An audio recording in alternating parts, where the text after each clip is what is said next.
अ, आज रविवार. आज एक ब्लॉग पडतोय मागच्या पूर्ण आठवड्याचा. आणि दुसरी गोष्ट म्हणजे आज सकाळी सकाळी व्हॉलीबॉल खेळून आलो. आणि व्हॉलीबॉल मॅचमध्ये आम्ही बेस्ट ऑफ 5 खेळतो, ज्यामध्ये जी टीम जिंकेल त्यांना एका टीमने नाश्ता, हारलेल्या टीमने नाश्ता द्यायचा, जे की आम्ही शगुफ्ता दाल चावलला केलं.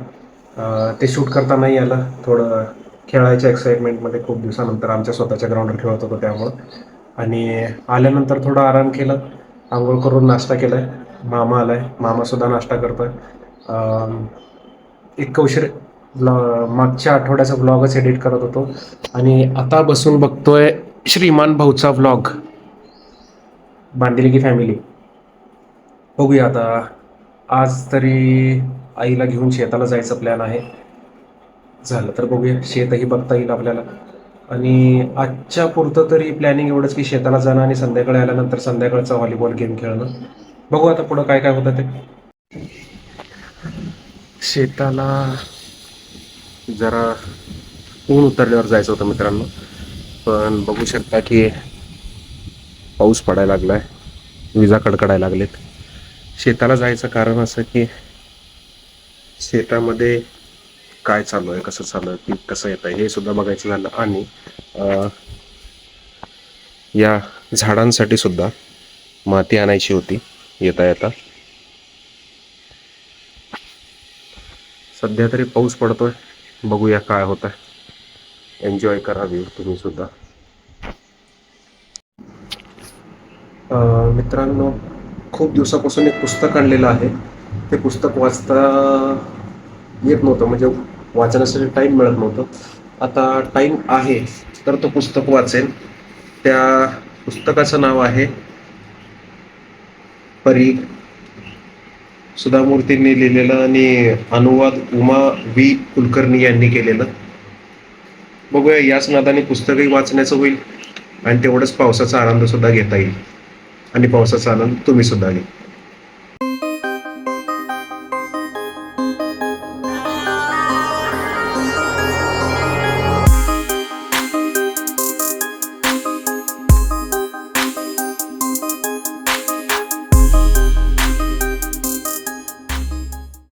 नमस्कार मित्रांनो, आज सोमवार 29 तारीख.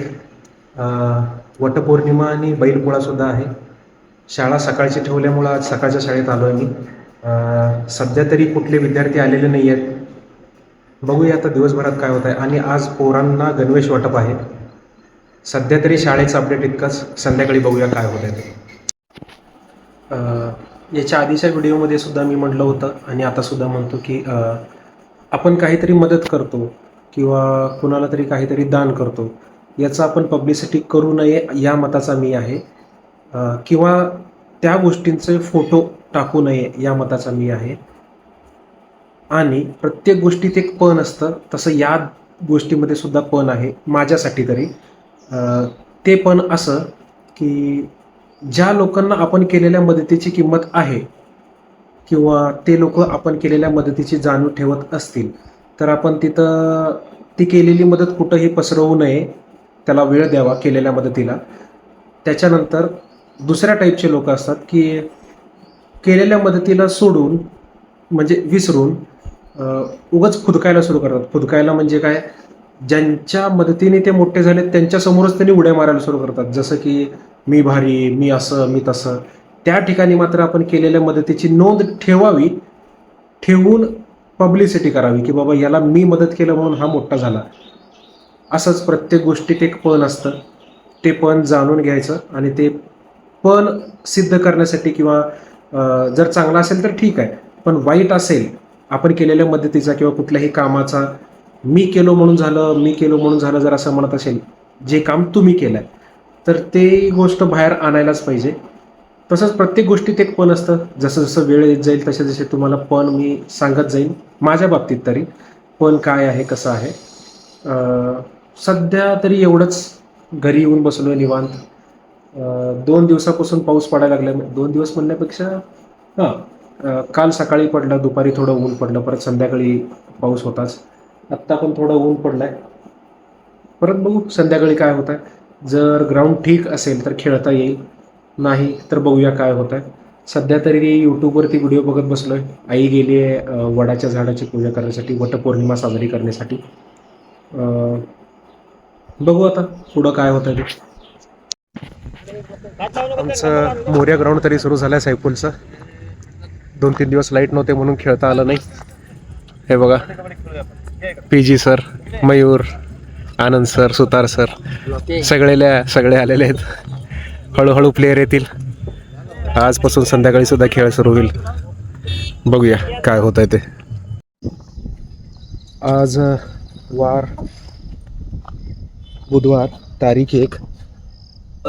2 दिवसा अगोदर वटपौर्णिमा झाली होती मित्रांनो, आणि त्या वडाच्या झाडाच्या दोऱ्यामध्ये एक गाडा अडकलाय, ज्याची मदत आपण आता करूया थोडं. मित्रांनो बघू शकता सुटल्याचा आनंद किती आहे त्यांच्या मनामध्ये.